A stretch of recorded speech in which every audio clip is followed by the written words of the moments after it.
What's going on, you guys? My name is Ver, and this is the Commuter experience. Ver actually works in Santa Monica, so we do like that it allows him to have that commuter experience. So he does take the buses and train over to work. Wait, what sort of commuter experience is good for you that you want to take? I've been slacking on you guys. I've been working full-time, I started a part-time job, but excuses aside, I read another book.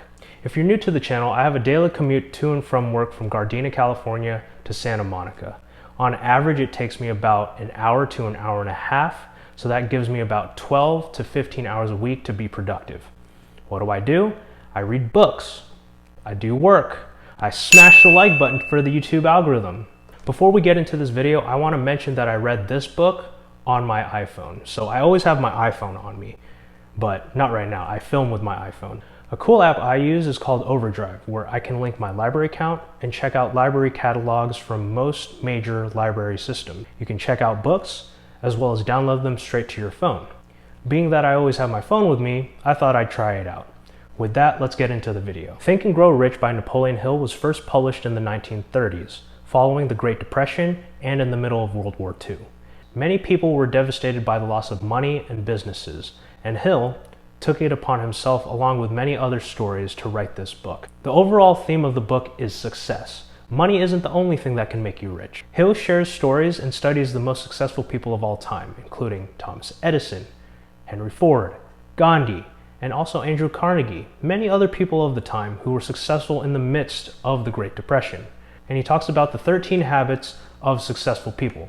For the sake of this video, I'll list my top 3, them being autosuggestion, taking action, and the concept of a mastermind. Autosuggestion is a psychological technique, and generally speaking, it turns your goals into psychological imprints on your subconscious. An example would be like you write down your goals each and every day, or you list out a to-do list for the day, and it basically makes a physical list of what you were going to do. In the terms of the book, you have a desire for something. You write it down. You want to plan out how you're going to achieve it and how long it will take. Another example that the book mentions is talking to imaginary mentors. Now, it is kind of weird, but say people that you look up to that you can't speak to every day on a daily basis. Hill, he had a group of mentors from Abraham Lincoln, Henry Ford, Andrew Carnegie. He would meet some of these people in real life, but obviously in his time, not all of them were alive, but he would talk to them in his imagination, say, these are my goals, and then he'd go out and do them, receiving mentorship from those types of people, thinking about their mindset. Thought, desire, faith, and autosuggestion habits are the basis for success. Whenever I'm working on something, I use this technique where I talk to a rubber duck. Now, if you go onto Google and type in rubber duck troubleshooting or rubber duck debugging, you'll find that programmers typically talk to a rubber ducky, explaining what their code does to find out what the problem is with their code. Now, that's just another psychological technique. I just wanted to mention that because speaking to imaginary friends could be the same thing as talking to your peers or talking to inanimate objects. The next habit is to be stubborn and decisive. Failure is most commonly presented by fear, uncertainty, doubt, the lack of taking action, or in other words, procrastination. All of these weaken determination. Millionaires are quick decision makers and they stick to those decisions. I mean, think about the millionaires or billionaires today. We have Jeff Bezos, we have Elon Musk, we have Satya Nadella, all CEOs of huge tech companies. They make decisions almost every day. I think I was reading Jeff Bezos makes at least 3 to 4 business-changing decisions every single day. A quote from the book that stuck out to me was this: "Opinions are cheap. Everybody has them, and they dispense them just like paper towels that fill your mind with negativity." Listen to the ones who care about you, but also seek out the ones who support you and give you constructive criticism so that you grow. Something I wish I did start sooner was this YouTube channel, but I was always fearful about what other people would think about me. I changed my mindset, I started, and I just took advantage of the events that were presented to me to start this YouTube channel, especially this. I make my own cold brew, and this is why we were able to get a house, because I save money on coffee. Whoa! I wonder, you watching the Graham Stephan show? Is that you? The last point I want to mention is the mastermind. But what is a mastermind? Most of the time, no one reaches success alone. A mastermind is a group of people sharing the same goal for success. Hill notably mentions his conversations with highly successful businessman Andrew Carnegie, who attributes most of his success and wealth from his own mastermind. Jim Rohn once said, "You are the average of the 5 people you spend most of your time with." Before reading this book, I didn't even know what a mastermind was, but apparently I'm part of one on Facebook that focuses on investing and building wealth through real estate and other investments.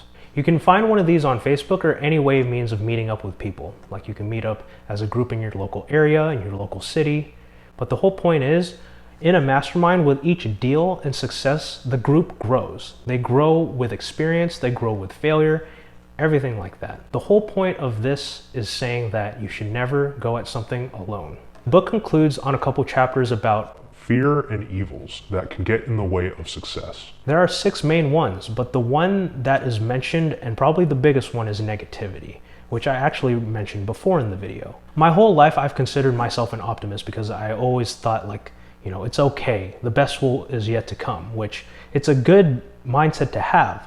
But in time, I've had negative influences from people, events, bad decisions, and the whole point I'm trying to get across is to just, keep on doing what you believe in, keep learning, have an open mind, and you will be able to think and grow rich.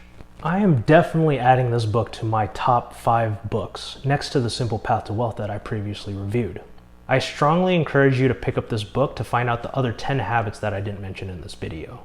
Anyways, with that said, you guys, smash the like button till it turns blue, hit the subscribe button, ring the little notification bell so you know the next time I post another one of these videos. Also, if you're interested in 2 free stocks, I posted a link in the description below to Webull, where if you deposit $100, you could get 2 free stocks.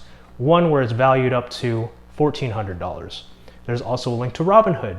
So I have a Robinhood account, and they started giving out MasterCards, basically debit cards where you can access your cash in your account on Robinhood. If you're not investing in stocks via Robinhood and you have cash on your Robinhood account, this is basically how you can access it. Anyways, also I have a couple books here that I'm probably going to read in the next couple weeks, months, whatever, for this year towards my goal of 12 books. So look out for those reviews. If you want me to review any other books on your mind or any books that you would like me to review, please leave a comment down below. I read the comments, I respond to them. I'd love to read your books that help you think and grow rich. Anyways, thanks again, and I'll catch you next time.